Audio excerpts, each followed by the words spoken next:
예수께서 거기서 나가사 두로와 시돈 지방으로 들어가시니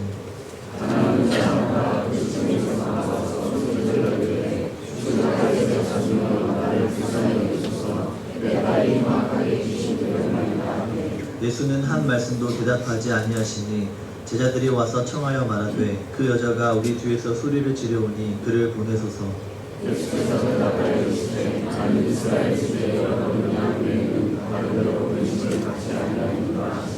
여자가 와서 예수께 절하며 이르되 주여 저를 도우소서.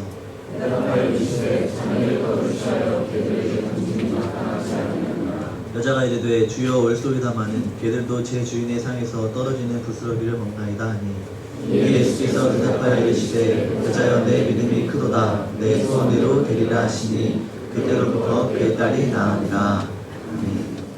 사람이 유명해지면 다른 추종자들도 많아지는데 상대적으로 반대하는 세력들도 많아지게 되죠.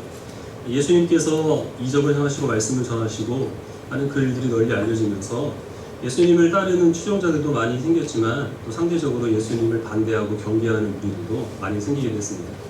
헤롯과 같은 그 왕은 세례 요한을 연상하여서 예수님을 두려워하였고, 지난주에는 바리새인들이 예수님을 찾아와서 추궁하는 그 장면을 우리가 함께 본문으로 살펴봤습니다. 왜 당신의 제자들은 손을 씻지 않고 음식을 먹느냐?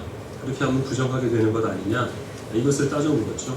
예수님께서는 사람의 입으로 들어가는 것이 사람을 더럽게 하는 게 아니라 사람의 입에서 나오는 것이 사람을 더럽게 한다. 하나님께서 우리들에게 율법을 주신 이유는 우리의 행동을 고치거나 우리를 외면적으로 깨끗하게 하신 위함이 아니라 우리의 부패한 마음을 온전케 하시기 위하여서 하나님께서 우리에게 율법을 주신 것이고, 하나님께서 우리를 그리스도인 삼으시고 또 우리를 이렇게 주일에 와서 예배를 드리고 신앙생활 하신 그 이유도 마찬가지입니다. 우리 주변 환경을 바꾸시거나 우리의 옆에 있는 다른 사람들을 하나님께서 뜯어 고치시기 위하여서 우리를 신앙생활 하시게 하기 위함이 아니라 먼저는 우리의 부패한 마음을 정결하게 하시기 위하여서 우리를 고치시고 변화시키기 위하여서 하나님께서 우리를 그리스도인 삼으시고 신앙생활 하게 하시는 것이죠. 그 일이 있고 나서 예수님께서는 두로와 시돈 지방으로 가십니다. 두로와 시돈은 이스라엘 북쪽에 있는 작은 도시들인데 이스라엘 영역이 아니라 유대 땅이 아니라 이방의 땅입니다. 거기에서 가나안 여인을 하나 만납니다. 오늘 마태복음에서는 가나안 여인이라고 되어 있는데 똑같은 사건을 기록하고 있는 마가복음에는 헬라인 수로보니게 여인이라고 되어 있습니다. 수로보니게 맞죠? 수로보니게 여인이라고 되어 있습니다. 이 왜 다르게 그 이름을 썼냐 하면 그 수로보니게라는 지방이 옛 지명으로 가나안 지방이고, 헬란이라는 말은 이제 헬라어를 사용했다는 뜻입니다. 그래서 유대인이 아닌 이방인 여자를 예수님께서 이방 땅에서 만나게 되었다는 것이죠. 이 여인이 예수님께 부탁을 합니다. 내 딸이 귀신 들렸는데 내 딸의 병을 고쳐주십시오. 근데 간절히 이 여인이 부탁을 하지만 예수님께서는 아무 말씀도 안 하십니다. 예수님의 제자들이 저 여자가 저렇게 소를 피우는데 왜 가만히 계십니까? 돌려보내십시오 라고 이렇게 말씀드리는데, 이것은 아마도 그 여인의 부탁을 들어주셔서 얼른 보내주십시오 이런 얘기인 것 같습니다. 예수님께서는 나는 이스라엘 집에 잃어버린 양 외에는 보냄을 받지 않았다 이렇게 말씀을 하십니다. 이 여자가 유대인이 아니기 때문에 나는 이 여자를 고쳐줄 수가 없다 이런 말씀이죠. 그럴수록 이 여인은 더욱더 간절하게 나를 도우소서 그렇게 부탁을 드립니다. 근데 이 여자가 예수님을 부르는 호칭이 예사롭지 않은데 주 다윗의 자손이요 이렇게 부르는 거죠. 다윗의 자손이라는 말은 구약에서 하나님께서 이스라엘 백성들에게 약속하신 이스라엘의 구원자를 뜻합니다. 마태복음 처음 시작하는 1장 1절이 이렇게 되어 있죠. 아브라함과 다윗의 자손 예수 그리스도의 계보라. 그래서 이 마태복음 전체가 바로 그 나사렛 예수가 왜 하나님께서 보내신 메시아이며 그가 하나님의 아들이신가라는 것을 증거하시기 위하여서 기록된 책이 바로 마태복음인데, 그 당시에 제자들은 물론이고 유대인들 바리새인들은 다 그 예수님이 과연 다윗의 자손일까? 라는 것에 대해서 반신반의하는 입장이었죠. 그런데 이 여인이 얼마나 이 유대교에 대해서 또 구약 성경에 대해서 어느 정도의 지식이 있는지는 알 수 없지만 이 이방 땅에서 만난 낯선 여인이 바로 그 예수님을 구약에서 하나님께서 약속하신 하나님의 그 아들로 하나님께서 보내신 선지자로 지금 인정을 하고 도움을 구하고 있는 것이죠. 그런데 그렇게 간절히 이 여인이 예수님께 도움을 구해야 했지만 예수님께서는 대단히 냉정하게 또 이 여인을 좀 모욕하는 그런 말씀을 하십니다. 자녀의 떡을 취하여서 개들에게 던지는 것이 마땅하지 않다. 그 여인이 바로 개와 같다는 것이죠. 우리들도 어떤 대상을 비하할 때는 이제 개라는 표현을 많이 쓰는데 유대인들에게 있어서는 개와 돼지는 부정함의 상징입니다. 그래서 더러운 이방인들을 의미할 때 이제 개, 돼지 이런 것들을 이야기를 하는 것인데 예수님께서 지금 이 여인을 개 취급하고 있는 겁니다.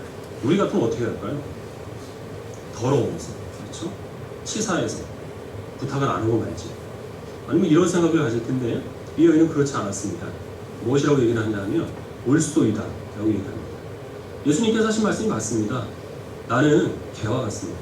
나는 부정하고 나는 더럽습니다. 그러나 집에서 키우는 개들도 자기의 집 주인에서 떨어지는 부스러기를 먹고 살지 않습니까?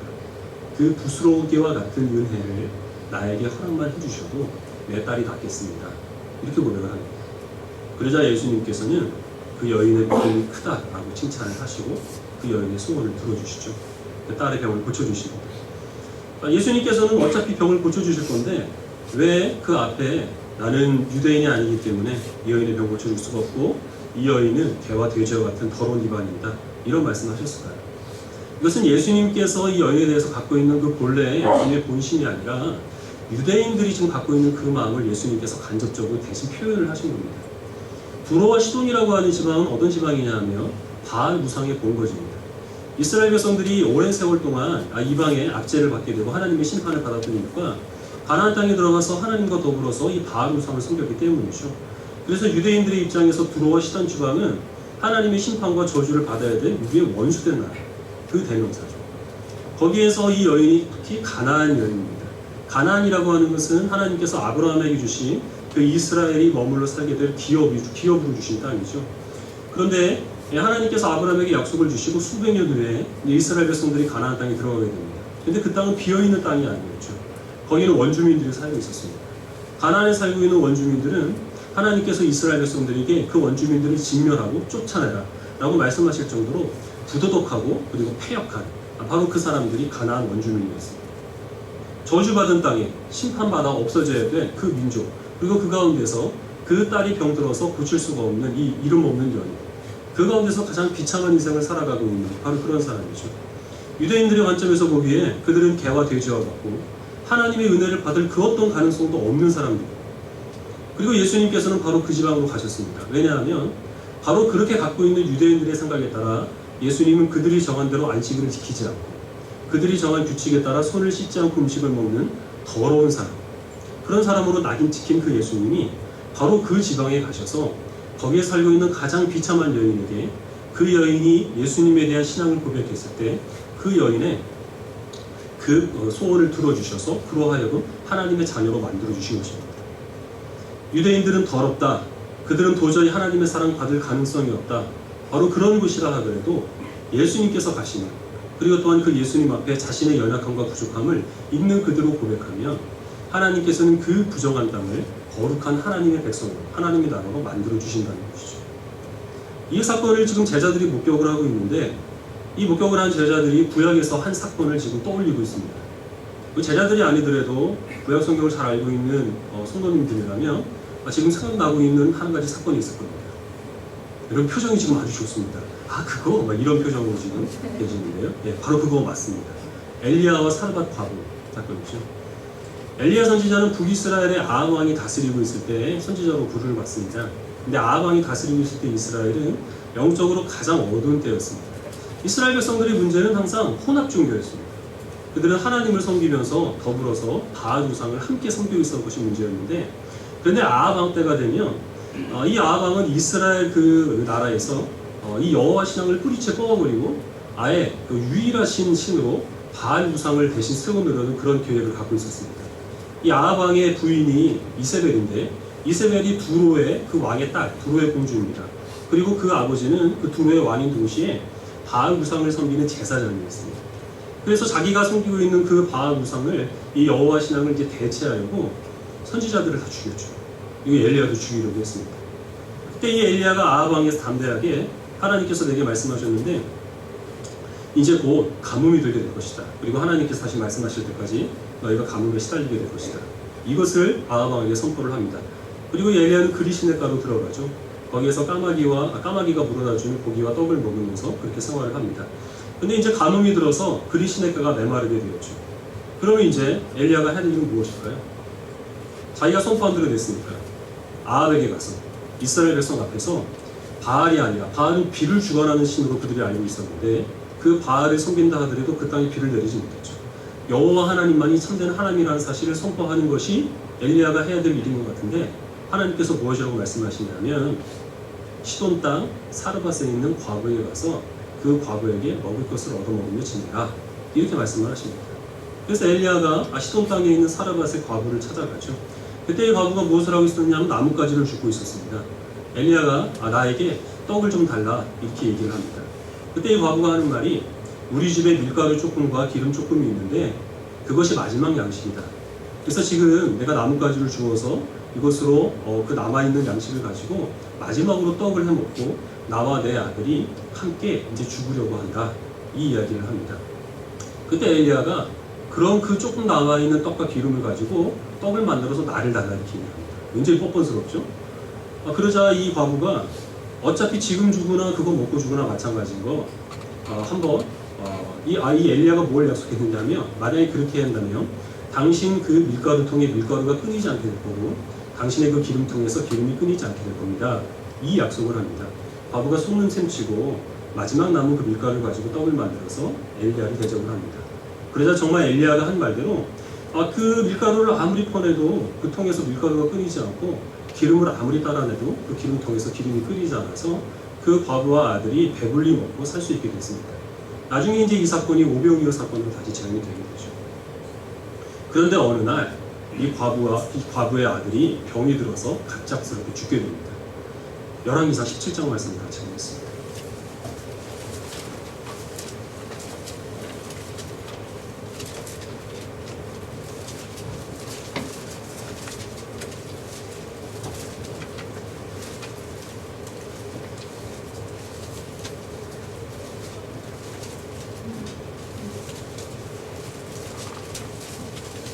구약 545페이지 열왕기상 17장 17절부터 마지막 24절까지 해보시면 되겠습니다. 좀 덥지 않으세요? 괜찮으세요? 17절을 제가 읽겠습니다. 이후에 그 집 주인 되는 여인의 아들이 병들어 증세가 심히 유중하다가 숨이 끊어진지라. 여인이 엘리야에게 이르되 하나님의 사람이여 당신을 나와서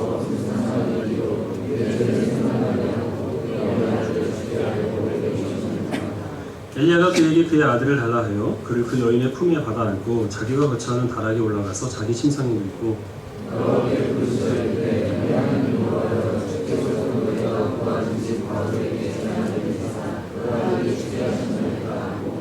그 아이 위에 몸을 3번 펴서 엎드리고 여호와께 부르짖어 이르되 내 하나님 여호와여, 원하건대 이 아이의 혼으로 그의 몸에 돌아오게 하옵소서 하니, 여호와께서 엘리야의 소리를 들으시고 그 아이의 혼이 몸으로 돌아오고 살아난지라.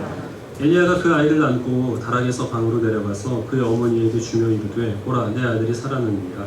여인이 엘리야에게 이르되 내가 이제야 당신은 하나님의 사람이시오 당신의 입에 있는 여호와의 말씀이 진실한 줄 아노라. 그 아이들이 죽습니다. 그러자 그 과부가 이 엘리야에게 한 가지 이상한 고백을 하는데, 왜 하나님의 사람이 내게 오셔서 내 죄를 생각나게 하고 내 아들을 죽게 하십니까? 이 이야기죠. 이 이야기가 어떤 의미가 있는지 이렇게 저렇게 많이 생각해 볼 수 있는데, 제가 생각하기에 이런 의미가 있습니다. 이 여인은 지금 두로와 시돈 지방에 항상 살면서 바알신이 참된 신으로 그렇게 여기면서 살아왔다는 거죠. 그러다가 이스라엘에서 여호와 하나님을 믿는 그 여호와 하나님께서 보내신 선지자가 자기의 집에 도착을 한 겁니다. 그러자 자신의 죄가 무엇인지를 보게 되는 거죠. 하나님을 알지 못하며 살아왔던 것.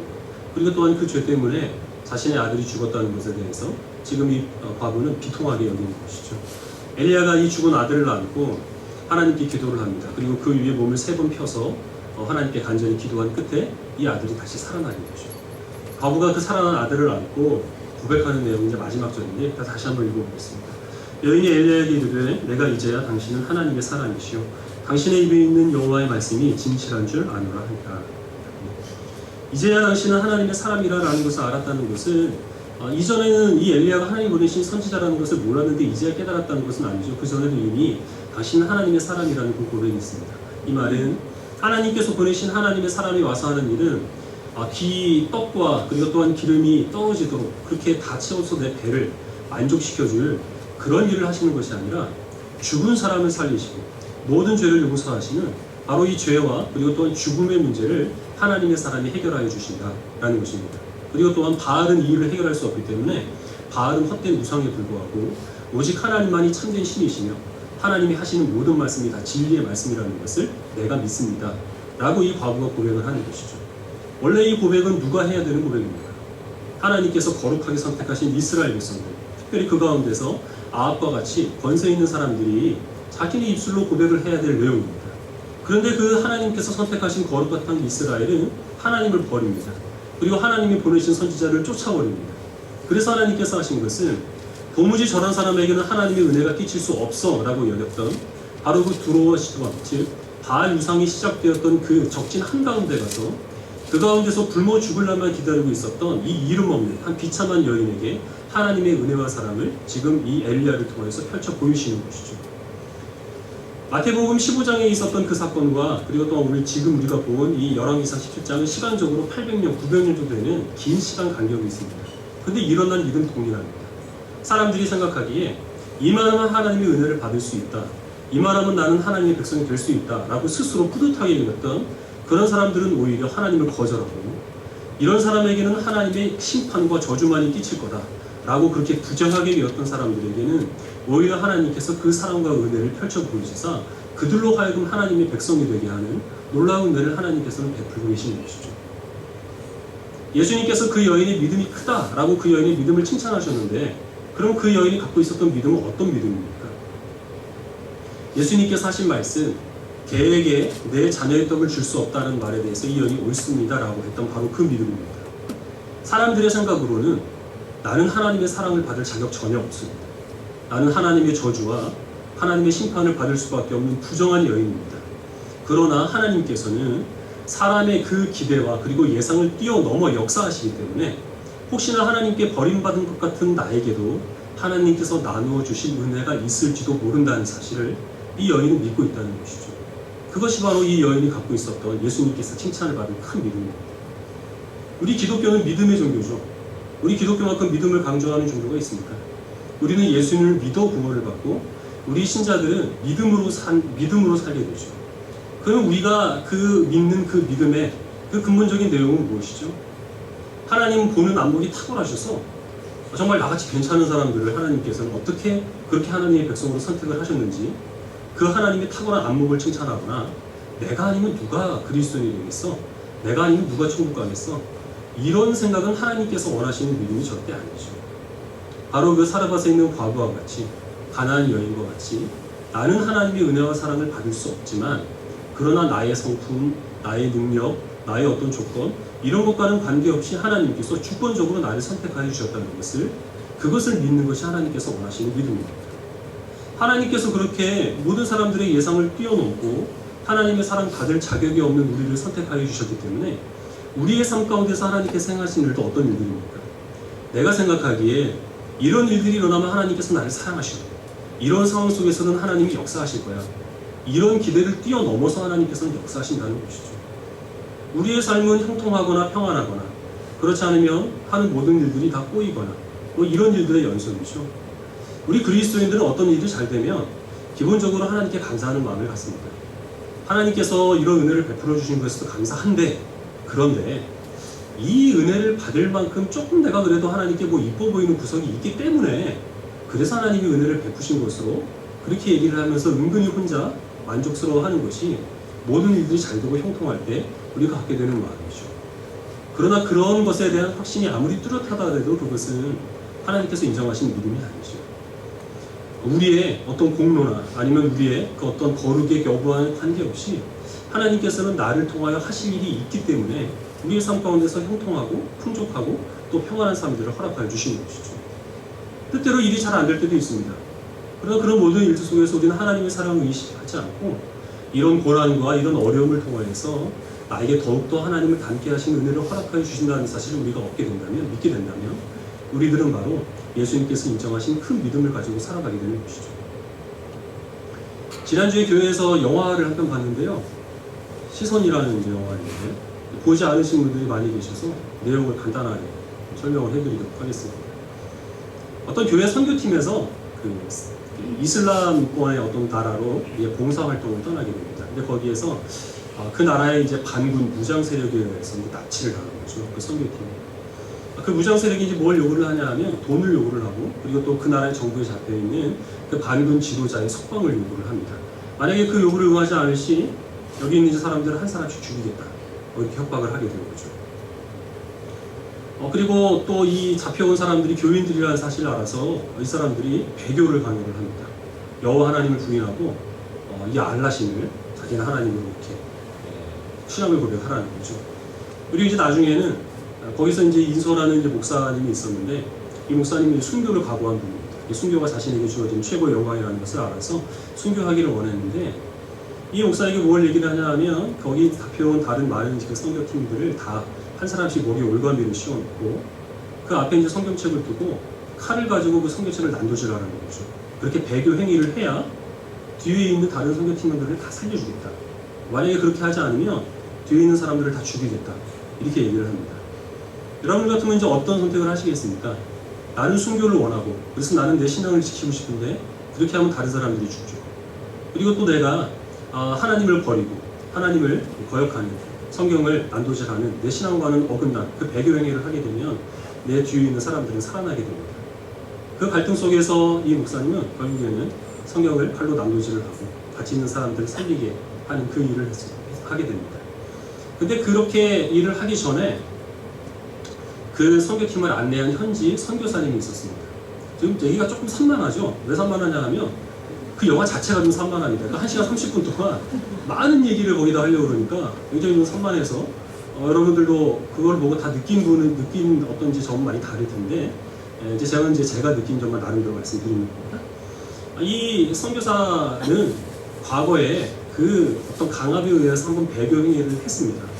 그리고 나서 거의 이제 신앙을 잃어버리고 명목은 선교사인데 사실 이제 관광 가이드 같은 이제 그 일을 하고 있었던 거죠. 그때 그 피랍 과정을 통하여서 이 선교사가 다시 회심을 합니다. 회개를 하고, 그리고 자신은 이제 순교를 그렇게 결정을 합니다. 순교를 결심을 하고 마지막으로 그 목사님에게 뭐라고 얘기를 하느냐 하면 순교보다 더 거룩한 배교가 있다, 이렇게 얘기를 합니다. 즉 배교해서 이 사람들을 살려라, 그게 하나님의 뜻이다. 그 말을 하고 자신은 순교를 합니다. 제가 그 영화를 통해서 이 영화가 주는 메시지가 무엇인가 라는 것을 한번 생각을 해봤는데 이 얘기 같아요. 우리들은 순교하고 또 선교를 나가고 하는 것은 멀리 있는 어떤 어려운 나라에 가서 그 나라에 있는 사람들을 복음을 전하고 거기서 봉사를 해야 그것이 선교라 라는 생각을 갖고, 신앙적으로 어떤 이제 목숨이 왔다 갔다 하는 상황 가운데서 내 목숨과 신앙을 바꾸지 않겠다 하는 그런 결심을 가지는 것을 우리가 순교라고 생각을 하는데, 사실 순교와 선교는 따로 있는 것이 아니라는 거죠. 또 그런 급박한 상황 가운데서 목숨을 버리는 행위를 해야 그것이 순교가 되는 것은 아니라는 것입니다. 거룩하게 사는 것이 우리들에게 있어서는 순교다. 특별히 다른 사람들을 살리기 위해서 나 자신을 희생할 수 알면 그것이 바로 우리가 살아가는 곳에서 행하는 그런 순교라는 것이죠. 그 선교 활동에 동참한 그 선교팀들은 문제점들을 안고 있었습니다. 장로인데 장로가 집에서는 가정폭력을 휘두르고, 그리고 교회에서는 거룩한 장로인 것처럼 그렇게 행세를 하고 있었고, 그 안에서도 외도, 불륜, 부도덕한 문제들이 그 선교팀 안에서도 계속 이제 일어나고 있었던 것이죠. 뭐냐면 그 사람들은 결국 자신의 가족, 자신의 교회, 자신 안에 있는 그 어떤 문제들도 해결하지 못하고 그런 채 다른 곳에 나아가서 내가 복음을 전하겠다, 내가 하나님 나라를 선포하겠다, 그런 상태로 외국에 나간 거죠. 거기서 선교 활동을 하다가 그리고서 성령이 왔다 갔다 하는 그 상황 가운데서 자신의 순교의 위기를 맞게 되는 것입니다. 그러나 하나님께서는 뜻하지 않는 곳에서 역사하시고 하나님께서는 전혀 예기치 않은 상황으로 우리를 인도하신다면 우리가 이 세상을 어떤 시선으로 바라봐야 되겠습니까? 우리가 날마다 몸담고 있는 우리의 가족, 우리가 또한 매일 출근하는 우리의 직장이나 아니면 우리 학생들이 다니는 학교, 우리가 늘 함께 옆에 두고 있는 우리의 가족들, 우리의 친구들, 가장 가까운 우리의 이웃들, 교회 지체들, 이 사람들과 함께 어울려 살아가는 바로 여기가 선교지고, 이런 상황 가운데서 우리가 하나님의 뜻에 순종하는 믿음으로 살아가게 된다면 그럼으로써 우리는 하나님의 나라를 선포하게 되는 것입니다. 그리고 또한 특별히 가까이 있는 우리의 가족과 이웃과 지체들을 내가 섬기기 위하여서 나 자신을 희생할 줄 알고 나를 겸손하게 낮출 줄 알게 되면 그것이 바로 하나님께서 원하시는 순교자의 삶을 우리가 살아가게 되는 것이죠. 그러나 그것을 우리가 알지 못하고 먼 데 나가야만 선교다. 우리의 목숨을 바쳐야만 순교다. 우리가 하나님께 뭔가 거창한 것을 드려야만 하나님께 헌신하는 것이다. 이런 우리의 생각에 하나님의 역사하심을 가둬두게 되면 우리들은 선교를 할 기회도 얻지 못하고 순교를 할 기회도 얻지 못합니다. 또 때로는 선교를 하고 순교를 하지만 정작 우리의 삶의 그 환경 가운데서는 하나님의 뜻을 조금 더 이루어가지를 못하는 껍데기 그리스도인으로 살아갈 수밖에 없다는 것이죠. 우리들은 모두 다 살아가서 있는 과거와 같은 모습, 그리고 그 두로와 시돈 지방에 살고 있던 가나안 여인과 같은 그러한 모습으로 엘리야 선지자를 만났고 예수 그리스도를 만났습니다. 자격 없는 자에게 베풀어 주신 그 하나님의 놀라운 은혜를 힘입어서 우리가 그리스도인이 된 것이죠. 이제 우리가 살아가야 될 것은 그 예상치 못한 하나님의 섭리가 이제는 우리의 삶을 둘러싸고 있고 우리를 인도하신다는 것입니다. 그것을 인정하지 못하고 내 생각, 내 계획에 하나님을 억지로 끼워 맞추려고 한다면 아합처럼, 바리새인처럼 우리는 예수님을 우리의 삶의 영역 밖으로 밀어낼 수밖에 없습니다. 그러나 우리가 우리의 시선을 낮추고 우리의 몸을 낮추어서 하나님께서는 어디서든지 역사하시고 내가 알지 못하여도 하나님은 여전히 일하시고 내가 원치 않은 방향으로 나를 하나님께서 인도하신다 하는 믿음을 가지고 살아간다면 우리가 살아가는 모든 곳에서 우리는 하나님의 손길을 발견할 수 있습니다. 우리가 조금 더 귀하게 여기지 않는 매주 드리는 예배, 응답도 없는 기도, 누구도 알아주지 않는 우리의 헌신을 통하여서 하나님께서는 하나님의 나라를 열심히 이루어가신다는 사실을 우리가 믿게 되는 것입니다. 그 믿음을 가지고 선교지를 나가서 순교자의 삶을 살아가시는 저 여러분 되시기를 간절히 소원합니다.